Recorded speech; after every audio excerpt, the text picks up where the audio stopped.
مولا علی کا ایک اور حکمت بھرا فرمان سماعت کیجئے. آپ نے فرمایا لا غنا کالعقل. کتنی خوبصورت بات ارشاد فرمائی. عقل جیسی کوئی دولت نہیں. ولا فقر کالجہل. اور جہالت جیسی غربت کوئی نہیں.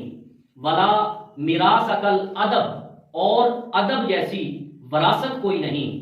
ولا ظہیر کالمشاورہ. کتنی خوبصورت باتیں ارشاد فرمائی. آپ دوبارہ سنیے. فرمایا لا غنا کالعقل.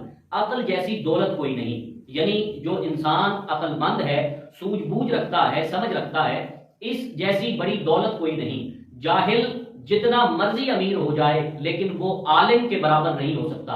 مولا علی کے جتنے بھی فرمان ہیں وہ یا حدیث سے ماخوذ ہیں یا قرآن سے ماخوذ ہیں. قرآن مجید نے بھی اس مقام پر فرمایا کہ جاننے والے اور نہ جاننے والے کبھی بھی برابر نہیں ہو سکتے. مولا علی نے فرمایا لا غنا کالعقل. عقل جیسی دولت مندی کوئی نہیں. ولا فقر کالجہل. اور جہل جیسی غربت کوئی نہیں. جہالت جیسی غربت کوئی نہیں. جاہل اگر امیر بھی ہوگا تو وہ امیر ہو کر بھی غریب ہے کیونکہ اس کے پاس علم کی دولت نہیں ہے. اور پھر آپ نے فرمایا ولا میراث کالادب. اور ادب جیسی وراثت کوئی نہیں. ناظرین کرام، میں ہمیشہ کہا کرتا ہوں کہ آپ اور میں جس دور میں اپنی زندگی گزار رہے ہیں یہ ادب کے چھیننے کا دور ہے. ادب کو پامال کیا جا رہا ہے. کبھی کسی صورت میں، کبھی کسی صورت میں ادب کو بتایا جا رہا ہے. تو مولا علی نے فرمایا ادب سب سے بڑی وراثت ہے.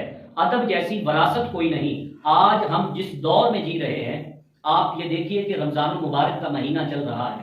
آج سے 10-20 سال قبل اگر کوئی روزہ نہیں رکھتا تھا تو وہ سامنے کھاتا پیتا بھی نہیں تھا. اس کی وجہ یہ تھی کہ ادب اور حیا تھا جو انسان کا قائم تھا. آج وہ دور آ چکا ہے کہ جو روزہ دار نہیں وہ کھلے عام کھا پی رہا ہے. تو یہ بھی بے ادبی کے زمرے میں آتا ہے. اور اس کے علاوہ اگر ایک تو یہ ہے کہ میں دین کو سمجھانے کے لیے 2 گھنٹے کی تقریر کروں اور بتاؤں کہ دین کیا ہے، اگر میں 2 لائنوں میں سمجھانا چاہوں کہ دین کیا ہے تو شاید اقبال کا لہجہ ادھار لینا پڑے. اقبال نے کہا بڑے خوبصورت انداز میں، دین سراپا سوختن اندر طلب، انتہائش عشق آغازش ادب. کہ دین کیا ہے؟ دین یہ ہے کہ جس کی انتہا عشق پر ہوتی ہے اور اس کی ابتدا ادب پر ہوتی ہے.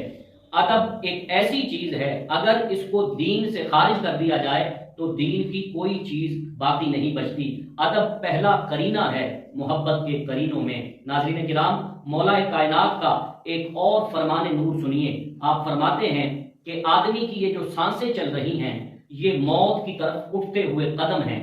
آج جب ہم کاؤنٹ ڈاؤن کرتے ہیں 9 8 7 6 تو یہ موت کی طرف اٹھتے ہوئے قدم سے مراد ہے کہ جو چیز شمار ہونا شروع ہو جاتی ہے پھر ایک وقت آتا ہے کہ وہ چیز ختم ہو جاتی ہے.